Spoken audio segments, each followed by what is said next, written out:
Costa del Maresme, au nord de Barcelone, à une cinquantaine de kilomètres au nord de cette ville espagnole, pour un rendez-vous, désormais le 4e rendez-vous de ce fameux challenge de Maresme. Challenge Barcelone-Maresme, donc 1400 participants cette année pour cette 4e édition. Et comme vous pouvez le voir, des conditions idéales, des très très bonnes conditions, surtout pour cette partie natation avec une mer calme et très très peu de vagues. Cette première édition s'était tenue en 2009 et à l'époque, Marcel Zamora, sans doute le plus représentatif, tout du moins le plus connu des compétiteurs des triathlètes espagnols, avait participé à l'épreuve. Il l'avait remporté. L'année suivante, c'était un concurrent tout autre, en l'occurrence Jamie Johnson, qui avait pris la première position. Et c'était Clemente Alonso en 2011 qui s'était imposé. Clemente Alonso qui du coup remportait sa première victoire sur distance dite Ironman, sur full distance. On sera amené à suivre ce compétiteur espagnol comme d'autres, comme lui notamment qu'on a vu à l'instant, le Dossard 19, Mikel Blanchard, évoluer au gré des différentes courses qu'on vous proposera sur Sport Plus. Fin de saison, en l'occurrence, c'était à la fin du mois de septembre, l'occasion pour nous de regarder un petit peu ce qui se passe sur les autres courses en Europe. Ouais, une belle course de fin de saison, ça permet donc à tous ces athlètes professionnels de finir un peu en roue libre pour tous ceux qui ne sont pas qualifiés à Hawaï, et puis pour ces amateurs de pouvoir aller sur une destination quand même assez intéressante, puisque Barcelone, on peut dire que le soleil est quasiment garanti. Hawaï, en quelques mots. Il était prévu que nous diffusions sur Sport Plus le 52 minutes consacré à cette épreuve. Le 52 minutes n'est jamais arrivé. J'espère que nous aurons l'occasion de vous le proposer d'ici quelques semaines, de vous proposer soit ce format, soit un format plus long pour que l'on puisse vivre de manière commune l'épilogue de cette saison consacrée au triathlon longue distance. Allez, il se prépare. Cyril le disait, 1400 compétiteurs inscrits cette année pour cette 4e édition. Les fameuses plages de sable doré qui ici sont la première attraction de cette cité balnéaire de Calella. Température 12, départ à 8h30 du matin, une eau à 24 degrés.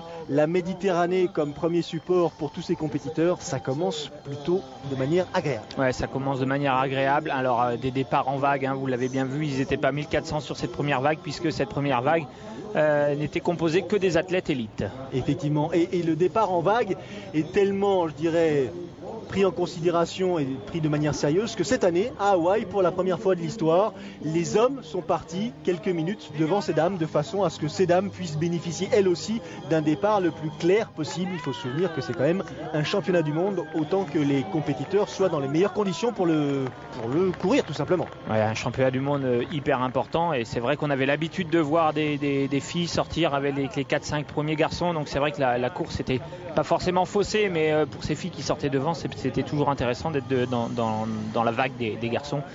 Cette année, c'était autrement. Autre particularité de cette épreuve du challenge Maresme, elle est suffisamment maintenant peu fréquente pour être soulignée. 3 km 8 de natation, mais en une seule boucle. Une seule. Ouais, une seule boucle, ça devient assez rare maintenant sur les distances full distance, distance Ironman. En général, il y a une petite sortie à l'australienne qui permet donc aux spectateurs de voir les athlètes, et aux athlètes de, pourquoi pas, repositionner leur bonnet, leurs lunettes, et puis de voir où ils en sont dans leur course. Sera suivi donc de ces 3 km 8 de natation, 180 km de vélo, avec un parcours pas très on va dire boring, le long d'une voie ferrée au bord de mer, et puis un marathon pour terminer cette journée sportive. Exactement, marathon le long de la mer, lui aussi. On aura le temps de revoir tout ça en détail. Quelques précisions concernant les concurrents présents ici, chez ces messieurs, chez ces dames. Alors bien sûr, on a parlé des Espagnols, on a parlé de Mikel Blanchard, mais il y aura aussi Raúl Amatrian, José Luis Cano. Il y a Stéphane Bellis, le Britannique, qui court, qui essaye de retrouver un tout petit peu la confiance, celle qui lui a permis de s'imposer lors du Challenge Vichy, qui s'était transformé en Half Challenge cette année. Il y a aussi surtout Stanislav Krylov, le Russe que l'on suit de plus en plus là sur les parcours longue distance en France notamment, et qui s'impose de manière régulière.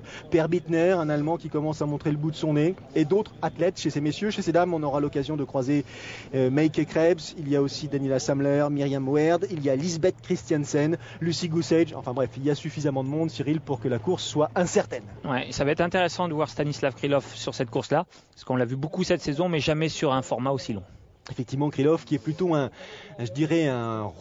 nageur rouleur très puissant à vélo et qui aura sans doute là un petit peu de difficulté en perspective sur le parcours cycliste parce qu'il n'aura pas de quoi véritablement s'exprimer. C'est relativement plat et surtout droit d'un bout à l'autre. Donc des gros rouleurs, des puissants en l'occurrence. Il y aura Stéphane Bellis bien sûr, Per Bittner.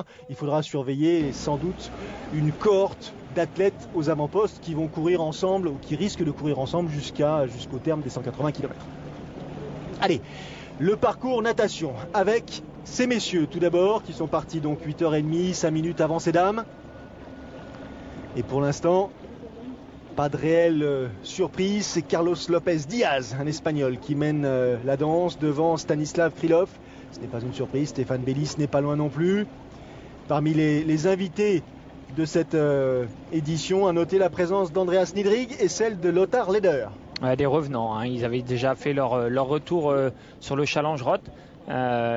Donc voilà, ils continuent la série avec Barcelone pour cette fin de saison. J'ai l'impression que le grand patron de la série Challenge a bien envie d'exploiter aussi la notoriété, les performances de ces athlètes qui ne couraient plus, mais qui, pour ceux qui courent encore actuellement, conservent malgré tout une certaine forme d'attraction. Ouais, une grosse attraction. Il faut dire que Lothar ou Andreas ont marqué l'histoire de Roth. Donc Félix, qui est à l'origine de cette série Challenge, je les connais très très bien. Et c'est vrai que c'est plutôt un retour sympathique pour ces athlètes de venir courir sur les courses que Félix a mis en place. Conditions de course, encore une fois, agréables. Regardez la température à l'extérieur. Tout le monde attend avec, je dirais, une attitude touristique que la course progresse tranquillement. On assiste sur les dames pour l'instant avec la Serbe Svetlana Blažević qui mène la danse devant Meike Krebs, devant Daniela Samler, Myriam Werd, des athlètes qu'on a l'habitude de croiser régulièrement sur les épreuves organisées en Allemagne, et tout ça est bien logique. Sortie de l'eau pour l'instant. Le premier à sortir de l'eau, Carlos Lopez Diaz, avec Stanislav Krylov. Dans sa foulée, Stéphane Bellis. Le temps réalisé par ses athlètes, 47,50. 47,54 pour Krylov, 48 minutes pour Stéphane Bellis. Ouais, un bon temps natation, on l'a dit, des très bonnes conditions. On a vu que c'était parti assez vite, que le rythme était assez élevé. Et puis une fois que les groupes se sont constitués, chacun est rentré un peu dans son rythme de nage. Quatrième position, un Hollandais, Bas Diederen, champion de Hollande version longue distance. Les voici, on va avoir le temps de détailler tout ça parce que les dames vont arriver un tout petit peu plus tard. Donc les temps confirmés, 47,50 pour Lopez. Niedrig, il est à 19 secondes du premier, pas mal Andreas? Ouais, c'est pas mal, il a gardé des bons restes de... Ouais, ils sont pas si vieux que ça malgré tout. Non, ils ont arrêté il y a 4-5 ans et ils ont dû continuer à s'entraîner sans véritablement faire de course, et puis l'envie est revenue. Dossard 60, c'est lui, avec le bonnet rouge sur la tête. On aura l'occasion de le suivre un peu plus tard. Andreas Niedrig qui vient de passer à l'instant. Allez, on va donner son âge, 45 ans. Derrière, Mickaël Blanchard, un tout petit peu plus loin. Per Bittner, sous vos yeux. Déjà une 40 de retard sur le premier sorti de l'eau, Carlos Lopez Diaz.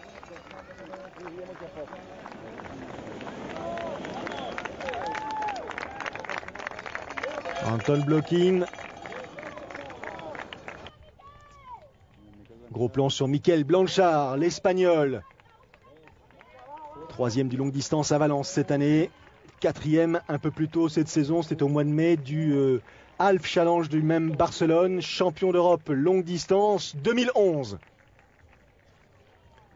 Per Bittner dans sa foulée. Per Bittner, on a appris à le découvrir aussi sur ses courses. 27 ans. Jeune athlète allemand, vainqueur du Half Challenge de Barcelone cette année. Il avait pris la deuxième place ici même sur ce challenge full distance l'an passé.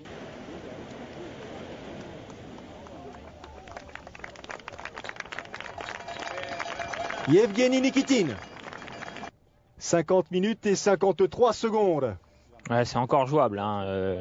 Il a fait un peu plus de 2 minutes que les premiers sont sortis, presque 3 minutes. C'est pas très très inquiétant si derrière il est capable de faire un gros vélo pour revenir sur la tête de course. Quelques noms qui ne vous disent pas grand chose ou peu à vrai dire, parce que ce sont des athlètes qui en général évoluent sur des épreuves de moindre notoriété, mais qui profitent justement de ces opportunités lorsque les plus connus d'entre eux sont accaparés par soit les grosses épreuves européennes, soit par là Hawaï, parce que c'était quelques semaines avant les championnats du monde, pour justement tenter de tirer leur épingle du jeu sur ces épreuves-là.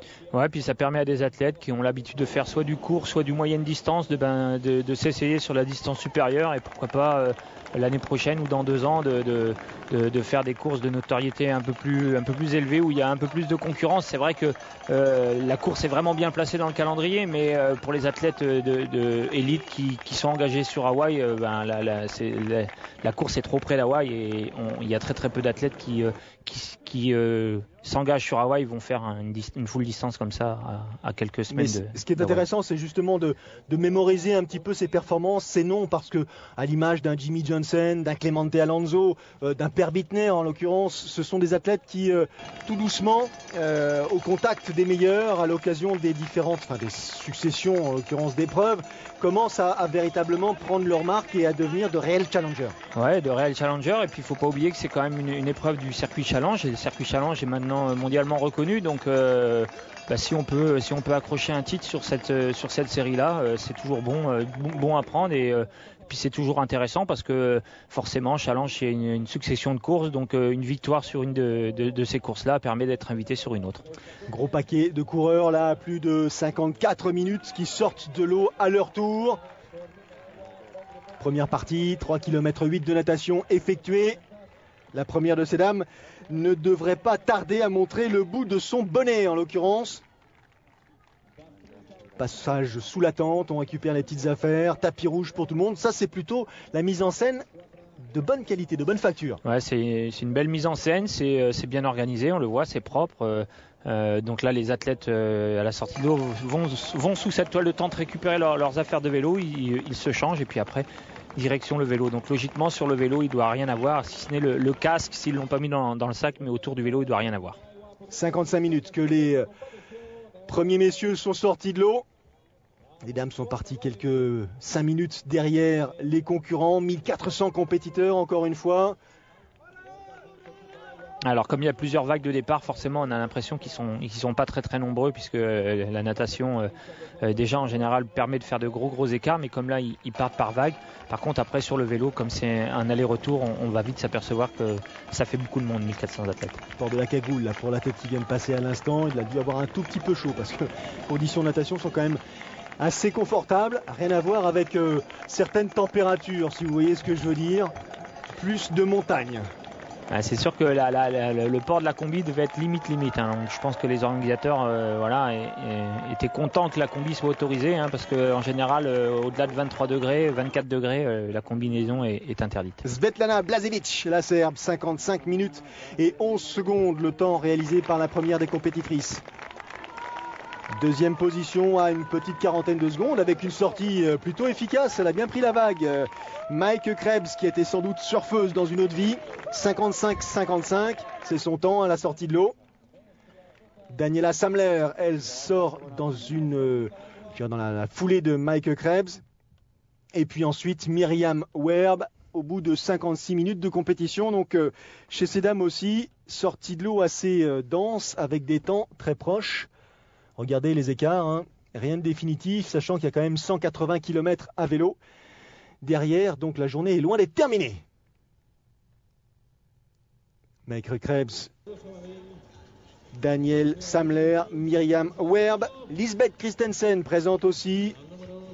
Grosse expérience pour la Danoise, grosse expérience aussi pour Stéphane Bellis, le premier des compétiteurs, Cyril, à s'extraire de l'ère de transition. Ouais, Stéphane Bellis, hein, qui a déjà beaucoup couru cette saison, vainqueur à Vichy, donc on va voir si il est capable de rééditer l'exploit de Vichy et d'enchaîner 2 challenges en quelques semaines d'intervalle. Allez, Stanislav Krylov en deuxième position, c'est lui, le dossard numéro 60, Andreas Niedrig. Per Bittner avec le dossard numéro 1 sur le casque profilé.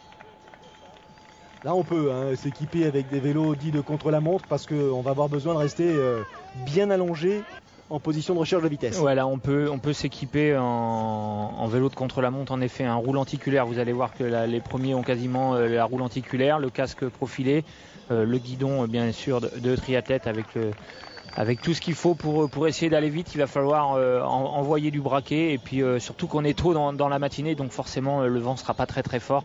Ce sera peut-être pas le cas pour les amateurs qui mettront un peu plus de temps en natation et en vélo. Lothar Leder, à son tour, sort de l'aire de transition.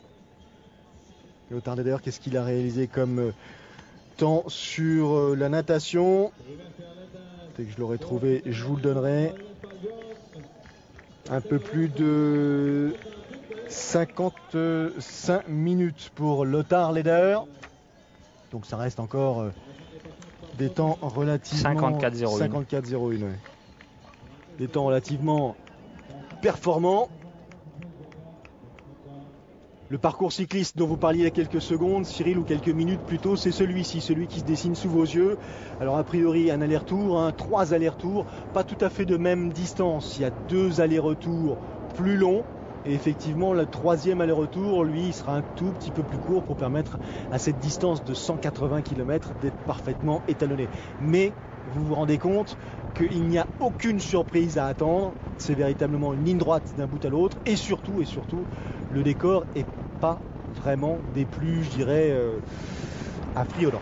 Ouais, on va dire que faut être fort mentalement, parce que déjà il y a 3 allers-retours, donc on passe très très souvent au même endroit, et en plus c'est vraiment aller-retour, on est d'un côté de la route et au retour on est de l'autre côté. C'est pas comme si on faisait une toute petite boucle. Là c'est vraiment de l'aller-retour, donc un peu ennuyant, et puis un parcours sans grande difficulté, donc voilà, on le voit sur les images, il faut envoyer du braquet, il faut aller très très vite, il faut rester en position de recherche de vitesse, et tout ça pendant 180 km. Dossard 62, Bas Diederen, grand gabarit, champion de Hollande, donc longue distance, 5e de l'Ironman de Regensburg en 2011, 25e à Kona l'an passé. Il a cette particularité d'avoir participé cette année au championnat du monde par équipe de triathlon sur format sprint disputé à Stockholm, puisqu'il a été retenu par l'équipe, en l'occurrence des Pays-Bas. Donc ça veut dire qu'il est capable un petit peu de s'exprimer sur les deux fronts. Ça peut avoir rapidement ses limites malgré tout, ce format-là. Oui, c'est sûr que là il passe d'un extrême à l'autre, sprint par équipe, où là faut être très très agressif sur une distance Ironman où il y a quand même énormément de gestion, que ce soit gestion de l'effort, gestion alimentaire et gestion aussi de la boisson. Donc forcément c'est les extrêmes dans le milieu du triathlon. Alors, dossard numéro 1, Per Bittner. Il était lui 2e ici même l'an passé. Il a terminé 2e du Challenge Vichy, transformé en Half Challenge à cause des températures trop élevées. Gaël Ménard avait préféré opter pour la solution, je dirais, plus confortable et réduire la course. Il a remporté l'Ironman de Cologne. Per Bittner, grand gabarit, jeune athlète à suivre. Il devrait vraiment pouvoir se faire plaisir sur ce genre de parcours. C'est quelqu'un qui est très très puissant en vélo, on l'a vu, qui a une très belle position, très bonne position, donc il devrait pouvoir se faire plaisir et pourquoi pas essayer de marquer énormément de points et aller chercher enfin une victoire. Alors là, l'avantage, c'est qu'on ne peut pas se perdre, parce qu'il suffit de longer le train. Donc vous avez un repère permanent.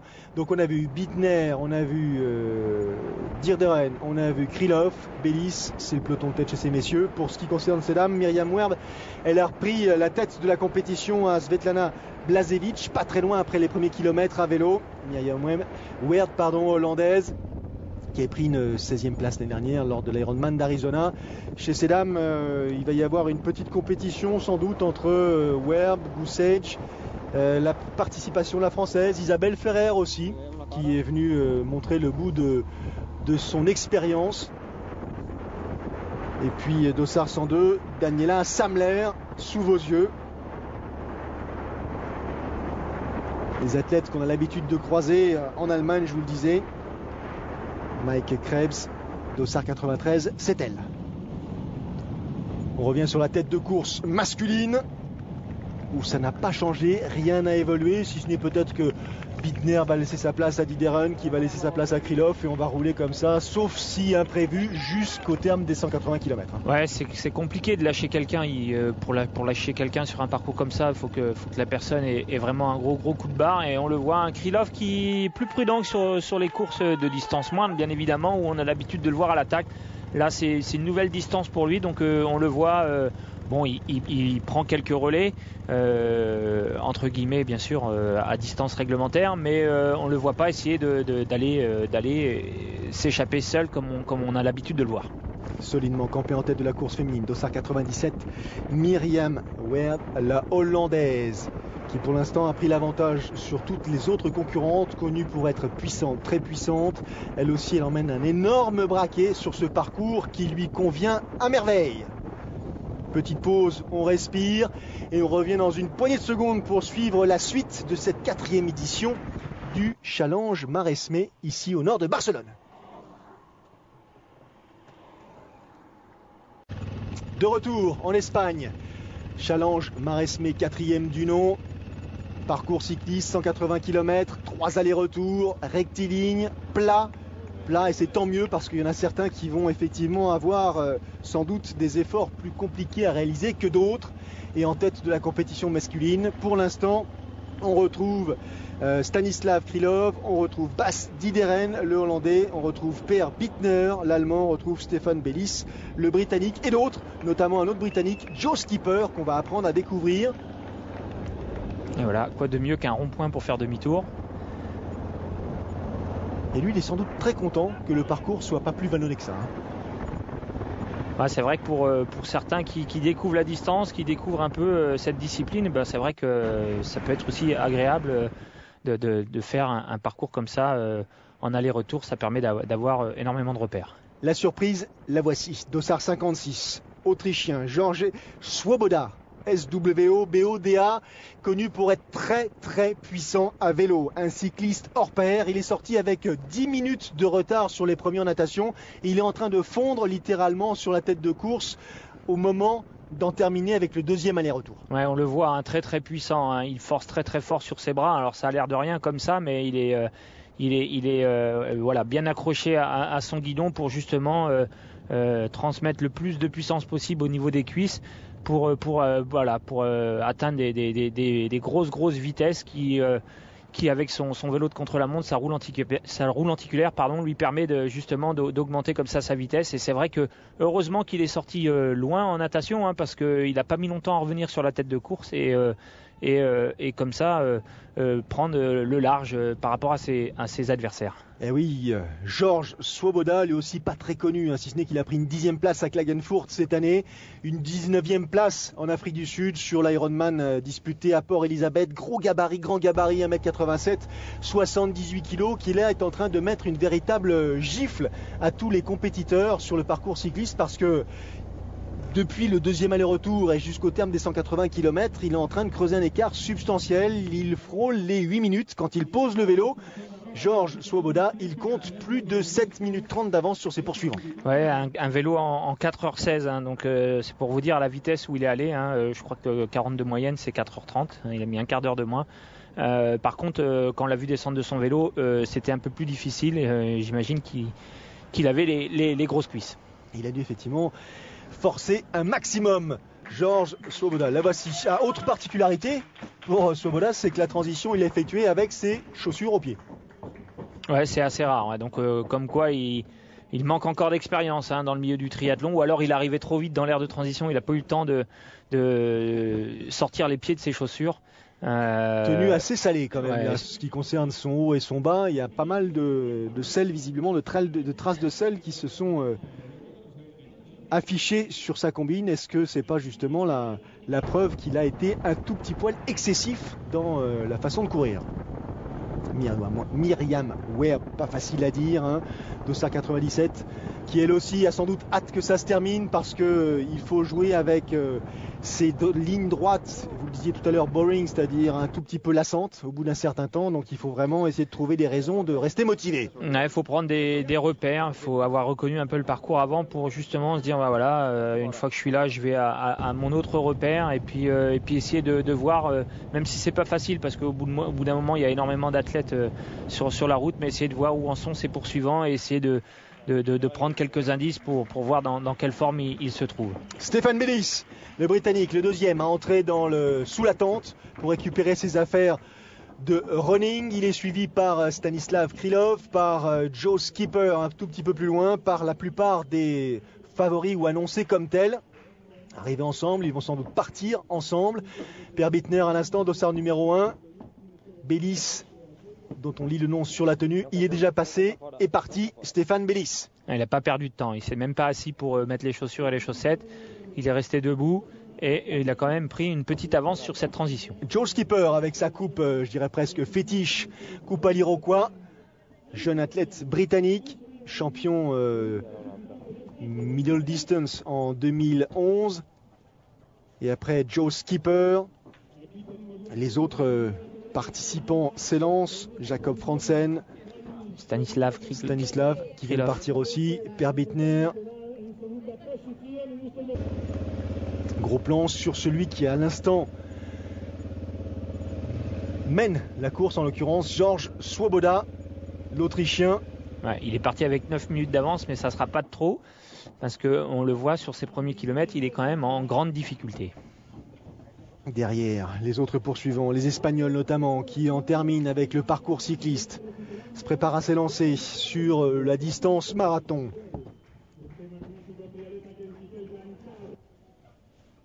Michael Blanchard.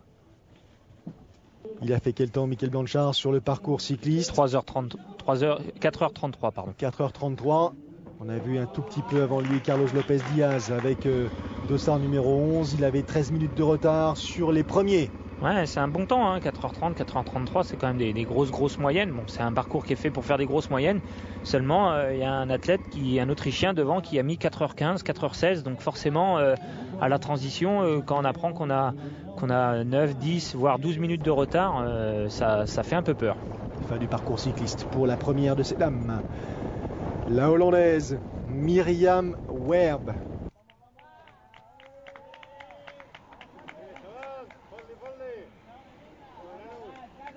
Temps clément, soleil en l'occurrence doux pour tous les concurrents. Ouais, et pas de vent surtout, parce que quand on fait un parcours cycliste comme ça le long de la mer en aller-retour, si jamais il y avait un vent assez fort, soit de côté, soit de face dans un sens, c'est compliqué parce qu'on sait que à un moment donné, quand on va faire demi-tour, ça va être très très dur. On va l'avoir à nouveau de face, tandis que là les conditions sont vraiment optimum pour faire des grosses moyennes en vélo, mais aussi pour faire un très bon temps au général si on arrive à faire un gros marathon. 4h, 46 minutes et 33 secondes, c'est le temps réalisé sur le parcours cycliste par cette athlète des Pays-Bas, Myriam Werb, qui était sortie de l'eau en 4e position. Elle n'a pour l'instant pas de concurrente là à proximité. Elle aussi, à l'image de Georges Swoboda, elle a fait un tout petit peu le ménage autour d'elle. Elle a le temps de se préparer, elle a le temps de se chausser, de ne pas oublier de rendre ses affaires, son casque, de raccrocher tout ça dans les règles de l'art et de s'élancer. Pas de grosse performance à son actif pour ce qui concerne cet athlète, à part effectivement 3e place, il faut le noter malgré tout, une 3e place sur l'Ironman du Wisconsin en 2010. La température a changé, les conditions climatiques ont évolué, la pluie a fait son apparition. Et derrière, le groupe de 5 compétiteurs revient progressivement sur Georges Swoboda. Parmi ses compétiteurs, Dieberden, Krylov, Bellis, Bittner et Skipper. Ouais, donc un groupe de chasse, donc qui revient sur l'Autrichien qui semblait un petit peu mieux. Il avait eu les premiers kilomètres très très durs. De toute façon, avec le vélo qu'il avait fait, fallait aussi s'en douter. Et faut espérer pour lui qu'il se refasse un peu la cerise, au cas où ses poursuivants reviennent, qu'il puisse s'accrocher un petit peu. Elle a été championne du monde longue distance en 2001, championne d'Europe longue distance en 2004. Lisbeth Christensen, la danoise, une année d'arrêt complet en 2011. Elle est revenue, elle a pris une 2e place lors du Challenge Copenhague cette année. Elle a pris une 6e place sur le longue distance de l'Alpe d'Huez. 2 victoires sur distance sur Ironman. C'est une des athlètes les plus expérimentées du circuit. Et là, elle compte à cet instant précis un peu plus de 7 minutes 30 de retard sur Myriam Ware, derrière Lucy Goosage et Tina Baumann. Alors, une petite erreur sur le classement. Lucy Goosage n'est pas à 9,35 mais à 9,05. Tina Baumann à quelques secondes derrière. Et Krebs un tout petit peu plus loin. C'est assez regroupé chez les filles, mis à part la Weird qui a pris le large en vélo. Derrière, ça reste quand même très très serré. Et on risque d'avoir une belle bagarre en course à pied. Attention à cette athlète, 107, Lucy Goosage. Elle aussi. Joe Skipper, c'est lui, avec sa coupe à l'Iroquois. 5e du Half Ironman de Grande-Bretagne cette année. 6e du triathlon disputé à Cannes cette année aussi. Pas de grosse perf. Il a été pendant un temps, entre 2007 et 2010, membre de l'équipe cycliste professionnelle BMC sur son île, en Grande-Bretagne en l'occurrence. Et puis ensuite, il est revenu au triathlon parce qu'il avait commencé par le triathlon. Bas Dideren, dossard numéro 62, le champion de Hollande. En 2e position, qui essaye de revenir, qui fait le nécessaire pour combler cet écart qui le séparait au moment de prendre le départ de la course à pied. Il avait un temps Dideren de l'ordre de 8 minutes et un tout petit peu plus sur Georges Swoboda. Là aussi, parcours en aller-retour le long de la mer. Ouais, on a changé de côté. Là où se faisait le vélo, on n'a pas envoyé les coureurs à pied, on les a envoyés de l'autre côté du parc à vélo. Donc un parcours sans grande difficulté à nouveau en aller-retour. Et ce qui permet donc de se croiser et de voir énormément d'athlètes sur ce parcours. Lucy Goosage, dossard numéro 107, elle règle le sort en l'occurrence de Myriam Ware. La Britannique prend le pouvoir, elle qui a davantage sans doute l'habitude de s'afficher au plus haut niveau, pro seulement depuis 2011, 2e du Challenge Fuerteventura, 2e du Half Challenge de Barcelone cette année, 5e des championnats d'Europe 70.3. Elle a été championne d'Europe de duathlon en 2011 et vice-championne du monde de duathlon la même année. Lucy Goosage, c'est pour vous dire à quel point le vélo et la course à pied, elle maîtrise. Ouais, elle maîtrise, surtout la course à pied. Elle a fait déjà un très très beau vélo, mais elle avait quand même 9 minutes de retard à la fin du vélo et elle n'a pas mis très très longtemps pour revenir sur elle la a tête mis de un course. peu plus de 2 tours, effectivement. Là, on est dans la dernière, en l'occurrence, dernier aller-retour qui nous amène tranquillement sur la ligne d'arrivée. Et Bas Dideren, dossard 62, revient au contact de Georges Swoboda, l'Autrichien de gabarit assez imposant là, Cyril, qui ont mené la course. Ah mais il s'est bien accroché l'Autrichien parce qu'il a fallu quand même il avait quand même une avance assez importante, mais il lui a fallu beaucoup de temps pour ses adversaires à revenir justement sur cet Autrichien qui au début de la course à pied était en grande difficulté. Il a eu un petit moment où il s'est revenu, puis sur la fin de parcours c'était vraiment très très dur. Regardez, je ne vous mens pas concernant le gabarit de Bas Dideren, triathlète hollandais, donc encore une fois sans doute que l'on sera amené à le croiser sur des épreuves. Alors j'imagine que ces gaillards-là ne vont pas aller se frotter à ceux qui montent tout en haut des sommets et qu'ils sont mieux au niveau de la mer, mais il n'empêche qu'ils peuvent nous offrir des belles bagarres sur les parcours cyclistes qui réclament justement beaucoup de puissance. Très facile, Lucy Goosage sur ce parcours pédestre. Ouais, on la sent très très à l'aise en course à pied. Elle est concentrée à chaque passage de ravitaillement. Elle n'a pas changé de rythme. En plus, elle a pris la tête de course, donc j'imagine que mentalement, ça lui a fait énormément de bien. Très concentrée, un petit peu à l'image de Bella Bellis qui courait elle aussi cette compétition et qui a abandonné. Elle court avec effectivement des ravitaillements dans la main ou peut-être quelque chose qui lui permet de temps en temps s'accrocher psychologiquement à autre chose qu'à ces teintes grises de l'asphalte. Alors il est temps que ça se termine là. Bas Dideren, il commence à grimacer sérieusement. On sent que le parcours est en train de lui faire mal à hauteur des jointures. Il y en a un qui a disparu de la compétition, qui s'est laissé complètement, je dirais, dévoré par tous les amateurs derrière. C'est Stéphane Bellis. Il est parti de manière assez convaincante. Il a fini sa course à pied dans d'autres conditions. Oui, il m'avait fait bonne impression au départ du marathon, avec une transition très très rapide, on l'avait vu. Par contre, il a vite déchanté avec un marathon. Il avait visiblement pas bien récupéré du half de Challenge de Vichy. C'était qu'un half, mais avec des conditions climatiques très très dures, avec une chaleur très forte, ce qui fait qu'on puise énormément dans ses réserves. Il a retrouvé le sourire et quelques forces insoupçonnées. L'arrivée pour Bas Diederen, le Hollandais. Première victoire sur full distance pour cet athlète. Cyril, belle perf, un temps de 8h20 minutes et 07 secondes. Ouais, très très belle perf, 8h20 et également 2h54 au marathon. Il a fallu qu'il s'emploie sur le marathon pour aller chercher le surprenant Autrichien qui avait fait un gros vélo. Donc belle perf et première victoire sur la pleine distance. L'Autrichien qui va justement lui réussir à conserver cette deuxième place. Le voici, Georges Svoboda. Il a mené le vélo, il est parti avec un peu plus de 7 minutes 30 sur Stéphane Bellis.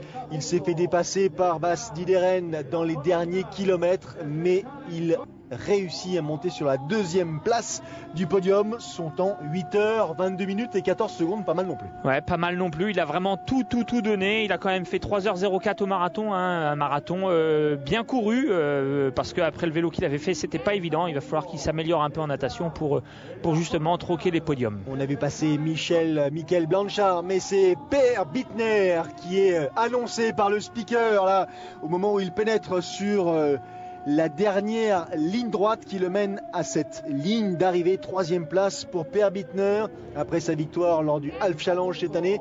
Il prend la troisième place là de ce challenge. Il salue Svoboda, pas trop fort parce qu'il a l'air de tenir avec difficulté sur ses jambes, et il salue aussi le vainqueur Bas Diederen. Quatrième place pour l'Espagnol Michael Blanchard. Le voici, Michael Blanchard, qui en termine à son tour. 8h23 minutes, 16 secondes, un marathon en 2h53 minutes. Et la dernière petite marche là qui se franchit avec douleur pour la plupart des concurrents. C'est pas évident, c'est pas des courses faciles, on est toujours en prise. Sur le marathon, c'est toujours la même foulée, il n'y a pas de grandes difficultés, donc forcément musculairement c'est dur. Alors, qu'est-ce qu'il nous dit ? Il nous dit que la natation est partie effectivement sur un rythme élevé et que pour ce qui concerne le vélo, ça a été relativement plus simple. Il a tenu, mais après la course à pied a été sollicitante. Il est ravi de cette deuxième place. Il a fait ce qu'il pouvait, ce qu'il devait sur le parcours cycliste. Bon, après sur la partie course à pied, il ne regrette pas grand-chose. Il n'avait jamais essayer cette comment dit-on, initiative-là, c'est-à-dire forcer un maximum à vélo avant d'attaquer le parcours pédestre. Finalement, ça lui a pas mal réussi. Il est satisfait.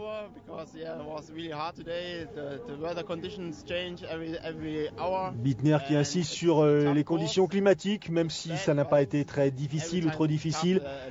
La chaleur ambiante était un peu pénalisante. Mais bon, troisième place qui le satisfait aussi. Alors, on va attendre maintenant, et voici le classement général. Skjo Skipper, le Britannique, 5e position. Le Anton Blokhin, l'Ukrainien.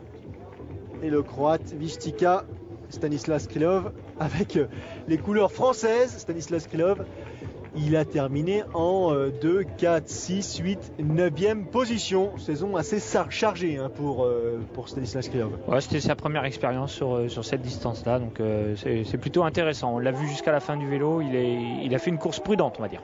Elle arrive avec ce sourire tellement évocateur. Lucy Goosage, la Britannique, seulement professionnelle depuis 2 saisons, va remporter donc cette première victoire sur full distance, sur distance dite Ironman. Lucy Goosage, dont le temps est de 8h58 et 43 secondes. En larmes.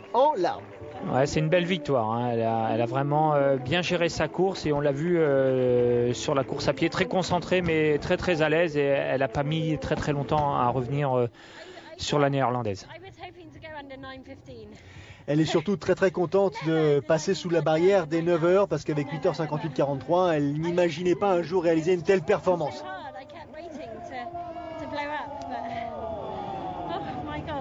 Mon Dieu, elle s'en souviendra de cette performance, de cette grosse victoire ici lors de cette 4e édition du Challenge Barcelone.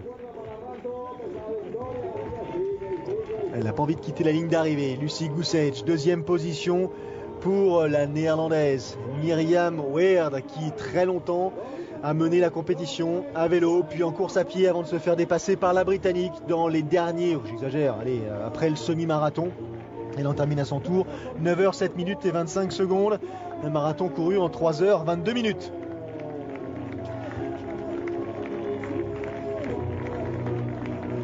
Satisfaite, éreintée, Myriam Weerd.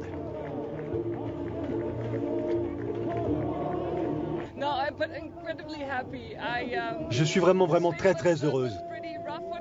Bien sûr j'ai dû effectivement m'employer, j'ai dû forcer un petit peu pour essayer de conserver cette place devant, mais je garde un très bon souvenir de cette épreuve, et d'autant plus que ce parcours-là tracé le long de la mer est absolument magnifique. Et ben voilà, une athlète contente de ce tracé. 3e position pour Daniela Samler, l'Allemande, qui franchit la ligne d'arrivée à son tour. 9h 11 minutes et 55 secondes pour la tête allemande.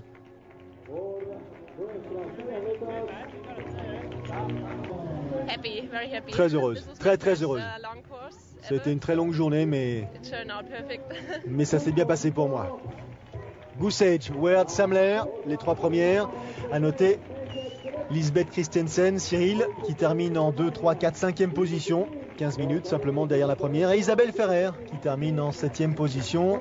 Grosse saison de la part d'Isabelle Ferrer, dont on se souvient du titre de championne de France de duathlon. 4e à Calvi sur longue distance lors des championnats de France. 2e à Embrun. Bref, belle saison de la part de la Française.